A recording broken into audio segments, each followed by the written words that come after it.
What's going on, everybody? Welcome back to the channel now. I've been wanting to make a video about the upcoming mayoral election that will be taking place in New York City. Now, this one election in particular has been quite a bit of a hot topic, ideally because, well, this is New York City that we're talking about. Literally one of the biggest and most well-known cities in the entire fucking world. I mean, everybody knows what it is. It's literally like a London or a Paris or a Rome, at least in terms of importance. So when a mayor gets elected, it's almost like the president of the United States. Everyone usually always has their eyes on it. It's obviously the largest city in the US by population, also being the largest city in North America. Again, by population, it's a city with 10 million people living in it, and it's also basically the de facto capital of the United States. Literally one of the most important cities in this country, up there with Los Angeles and Washington, D.C. So even though there might be people that are out there thinking, well, this is just a local election.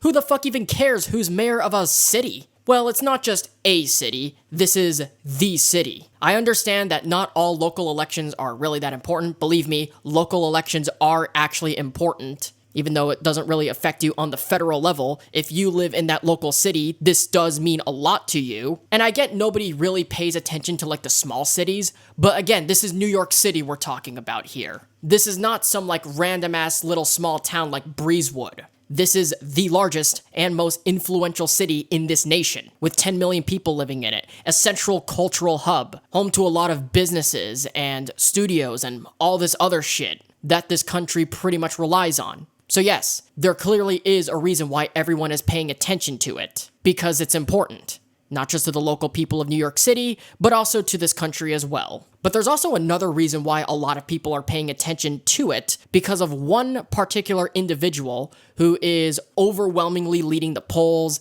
is one of the overwhelming favorites to actually become the next mayor of New York City. No, not Andrew Cuomo. It's another individual named Zohran Mamdani. And this dude instantly became a household name once he has won the primary of his respective election. And you notice that there are a lot of people either celebrating this, saying that, oh, this is the step in the right direction for New York City, while others are saying, oh no, he's a communist. He is going to destroy New York City. You know, a lot of talk is being done just about him because of his policies, what he stands on, his beliefs, all of that sort of thing. He's definitely become one of the big talks of this year's off-year elections. Now, Mamdani is the Democrat running for mayor of New York City, and he won his primary in the summer against a more moderate Andrew Cuomo, who was the former governor of New York State, and Eric Adams, who is a complete disaster in his own right, briefly ran for re-election as an independent, only to drop out literally a month after the primary. Now, New York City, especially recently, has not really had the greatest reputation with their mayoral candidates lately. In layman's terms, their mayors have not been great. Bloomberg was an absolute disaster, de Blasio was an absolute disaster, and Eric Adams is an absolute disaster. And it's so sad to see a once beautiful city devolve into an overpriced, expensive shithole, and is only just going more downhill ever since. Again, I really do not recall when the last time New York actually had a decently good mayor, aside from maybe Rudy Giuliani. After all, his nickname literally was America's Mayor. Giuliani at least was decent in his own right. He was beloved by a lot of people, and then he got involved with Donald Trump, became his personal lawyer, and people started to turn on him as a result of that alone. And then, shortly after 9/11, New York elected Michael Bloomberg to be their mayor, and that's when things really started to take a turn. For starters, he really did not care about his own people. If anything, he cared more about Wall Street than Main Street in the city. Also doesn't help that this dude is literally a billionaire and a businessman himself. And while he was mayor of New York, one of his only big accomplishments of New York City was implementing a policy called stop and frisk. Oh, and he also banned supersized soda cups as well, and using the excuse of just switch to the metric system for anyone who complained about it. But stop and frisk is the major accomplishment that Bloomberg is known for in his tenure as New York City mayor, and nobody in the city liked it. It allows the police in the city to go out and stop and pat down literally whoever they see as someone who is sus. and it was completely abusive. Also, in the process, violating the Fourth Amendment of no unwanted searches and seizures. So that's basically Bloomberg's legacy. And then de Blasio came in, and nobody liked him either, especially with his COVID response. Again, we'll get into that when we talk about Cuomo. The city started to decline in quality, wealth inequality started to grow, homelessness became an even bigger issue, crime started to become a bigger issue, and then fast forward to Eric Adams, who is just a do-nothing shithead. So for the past 3 mayors, New York has not really improved in the slightest since 9/11. Which is sad because this was once a beautiful city. This city had everything, the Times Squares, the Fifth Avenues, the friendly people, the art, culture, Wall Street, literally everything. One of the most iconic cities, arguably in the world, should not be in this state that it is in right now. So of course people were pissed off at Bloomberg. Of course people were pissed off at de Blasio. And of course people are pissed off at Eric Adams. This leads us to Andrew Cuomo, the former governor of New York State, and the frontrunner, Zohran Mamdani. And I have plenty of words for both of them. Now, I know a lot of people have been talking high about Zohran Mamdani. While a lot of the stuff I would, understand are good on paper, especially with the whole universal basic income thing, which pretty much is the only good thing in the Mamdani campaign, there is a lot of objective criticisms that I do have with Zohran Mamdani. And he's doing very well and might actually end up being the next mayor of New York City based on what we're seeing. And this should concern a lot of people, particularly the citizens of New York City and anyone who associates themselves with the Democrats. And here's why. Zohran Mamdani is a member of the Democratic Socialists of America, and he is a self-avowed socialist. Now, I know this is a word that will send some shivers down your spine. Ooh. But I've seen some of his campaign videos, and, this is coming from someone whose family members actually legitimately went through regimes like this where they did exactly the same thing. However, it didn't end in prosperity whatsoever. If anything, it just devolved into a madhouse dictatorship. Now, what am I talking about here? I'm talking about a lot of Mamdani's promises. It's basically what Bernie Sanders has promised in a lot of his presidential campaigns, but times 1,000. I think the one thing that concerns me is the whole idea of having government-owned stores and seizing the means of property. A lot of the things that he's been saying for a couple of years now that almost look like they've been taken, I don't know, out of Das Kapital, or whatever book that Karl Marx has written. Like Soviet Union-esque policies. The dude has badmouthed capitalism in the past before, and is only wearing the mask of democratic socialism. And don't even get me started with a lot of the antisemitism that goes around from some of his campaign staffers. The dude is as far left as you can possibly imagine. Even getting people like Michael Rappaport to speak out against him, calling him a silver spoon Nepo-baby. And you know what? He's not wrong. And a lot of Democrats are in fact concerned about, his rise to prominence. And you also have other Democrats who are endorsing Mamdani, like AOC, Ilhan Omar, Kathy Hochul, the current governor of New York. So it seems like he has got a lot of support from a lot of Democrats already, and they see him as the future of the party. But let's be real, it really isn't. And on the other side, you have the former governor, Andrew Cuomo, who is also bad in his own right. Like, I personally think, Zohran Mamdani is a commie. I'm being honest with you guys here. If you guys elect Zohran Mamdani, I don't think I see the Democrats doing well in the midterms. Because the Americans have already pretty much reject, socialism and far leftism in general. So I don't think Mamdani is the right person leading New York City. And I certainly don't think Cuomo is the right person either. Because Cuomo is bad in his own right too. Because if you don't remember, back during COVID, I know a lot of people want to point to the SA allegations that he was tied to that led him to resign. That's one of the main talking points as to why Cuomo should not be mayor of New York because of those allegations.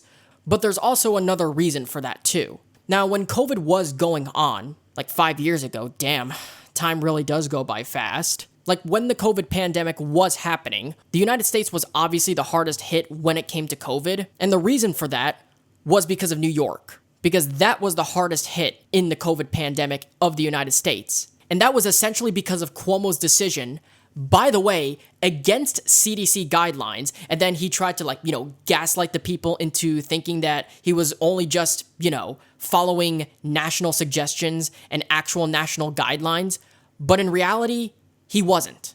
The CDC, when COVID was going on, and the WHO also passed the same guidelines as well to other countries, they said that they should only put infected patients into old folks' homes when their hospitals are being overwhelmed and that there's overflow. In New York, there was never any overflow that was happening. No hospitals were being overwhelmed, even though it looked like it because at that time we didn't know what we were dealing with. Hospitals were never completely overwhelmed and there was never any overflow happening. But Cuomo, when he was governor of New York, decided to do so anyway and continued to put sick people in old folks' homes, even though there was absolutely no reason to do so whatsoever. And also, the most obvious elephant in the room, the elderly are the ones that are literally the most vulnerable to COVID. They have an even weaker immune system. They are obviously not as well as they used to be when they were much younger. They're the most likely to have pre-existing conditions.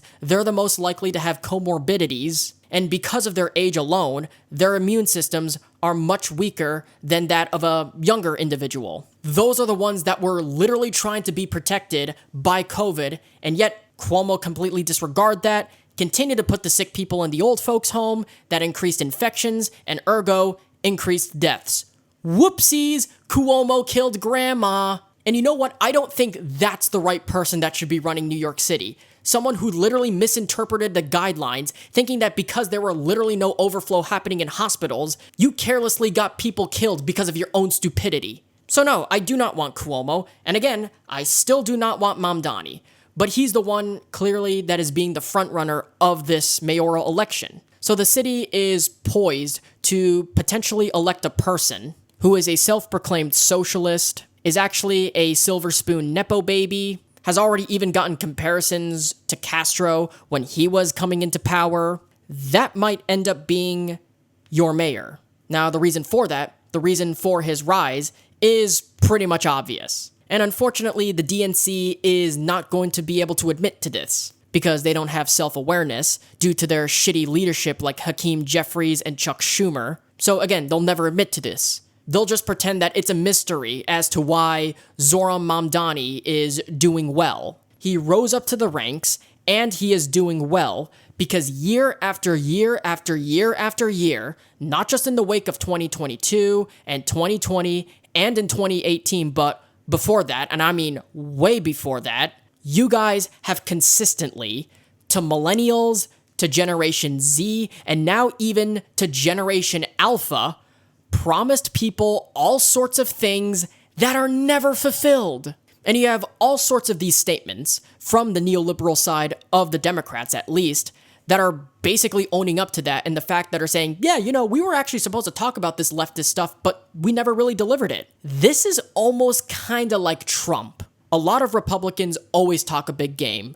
We need to secure the border. We need tax relief for the middle class. We need to clamp down on all of these regulations. Let's deregulate everything. The moment you actually get someone in there who starts actually fulfilling these things, how quickly things go 180. Like, for instance, Mitt Romney being a complete never-Trumper, or Liz Cheney and even Adam Kinzinger. Like, Cheney and Kinzinger used to vote in line with Trump 90% of the time, and Mitt Romney literally campaigned on some of the things that he now disavows. Now, obviously, let's be real. Mamdani really is one of those silver spoon Nepo-baby. His father is Mahmoud Mamdani, who's literally a high-ranking professor at the nearby Columbia University, which is an Ivy League school. And his mother is Mira Nair, an Oscar-nominated filmmaker. So his parents are very rich and very successful. So it's really hard to give yourself, the anti-establishment label when you're pretty much born into a family, which is kind of sort of the definition of the establishment. Like, your parents are literally rich and famous people. It's just like with Bernie Sanders. He's been in politics since the 1970s. And believe me, he's been rambling about socialism and capitalism for quite some time, at least since the 80s when he successfully ran for mayor of Burlington. He goes to rambling about millionaires and billionaires up until he became a millionaire himself. Now it's simply just billionaires. He himself has also endorsed Mamdani, so there's that. And it obviously started with Bernie Sanders, but then you have AOC, you have the Squad, Ilhan Omar, Cori Bush, Jasmine Crockett, and now Zohran Mamdani. They called themselves democratic socialists, although they don't really use that term anymore. They much prefer the term progressives, because the word socialism already itself has a negative stigma. But even then, when you take a look at their policies, and this is where I have the most concern about them, when you take a look at their policies, they are a lot more in line than what you see in like a Cuba or a Venezuela than it does in the Nordic model. And I get told by this a lot by the Mamdani supporters over on, I don't know, Blue Sky or Reddit or even on X. They always seem to gaslight and be like, oh no, Mamdani is nothing like the Soviet Union. You know, Zohran Mamdani's policies, like, you know, government-owned stores, government-paid buses, all of that stuff, and rent freezes too, this is the same exact kind of stuff that you see in like Denmark or Norway or Sweden or even Switzerland. Like there's like 5 countries that Zohran Mamdani voters as to what his policies are basically similar to. Oh, we're more like Norway, we're more like Denmark, we're more like Sweden, Switzerland, and Finland. I like how they also mentioned that Finland is the happiest country in the world, citing that as their reason. Denmark is, I believe, second in that same accolade. Finland is the most happiest, and Denmark is the second, if I remember correctly. But that's not because they are socialist or progressive. In fact, even their like prime ministers and presidents keep telling people like Sanders, stop calling us socialists. We are not socialists. If anything, we are actually capitalist. But it is true that they do have welfare programs like this, but they don't have government stores or rent freezes or government-funded transportation or anything like that. And you also want to keep in mind their populations are also significantly smaller too. Sweden is only the largest of the Nordic countries. I believe they got like 10 million people if I remember correctly. Denmark is 6 million. So these are like really small countries by population, even smaller than New York's 10 million people that live in that one city alone, and the whole New York metropolitan area, which has a total of 20 million people. I don't think it's going to be ethical to apply something like this to a nationwide level, or let alone a state level, because at the end of the day, who's going to pay for it? Like, I always hear Bernie Sanders and AOC go out and say, hey, look, Grandpa over there is going to give you free ice cream and we're going to make the billionaires pay for it. How? Are you going to inflate the currency, or are you going to increase the tax rates for literally everyone else? Because you're not going to get it from Bezos. You're not going to get it from Zuckerberg. You're not going to get it from Elon Musk. You're not going to get it from these people like Tim Cook and all these others. It's the people in the center of the bell curve that gets affected by it. Now, of course, if you look closely in this mayoral election, you got the more establishmentarian Andrew Cuomo, the guy who sexually assaulted women and killed your grandma by putting someone who is sick in an old folks' home. And then Mamdani is the faux anti-establishment candidate who is born to a family of really rich and famous people, a prodigy of Bernie Sanders, who's been in government for quite some time, since the 70s and 80s, so by definition, he's literally everything he disavows. So Cuomo's unpopularity is one of the reasons why Mamdani is doing so well, but there's also another reason why Mamdani is doing well. Because the Democratic Party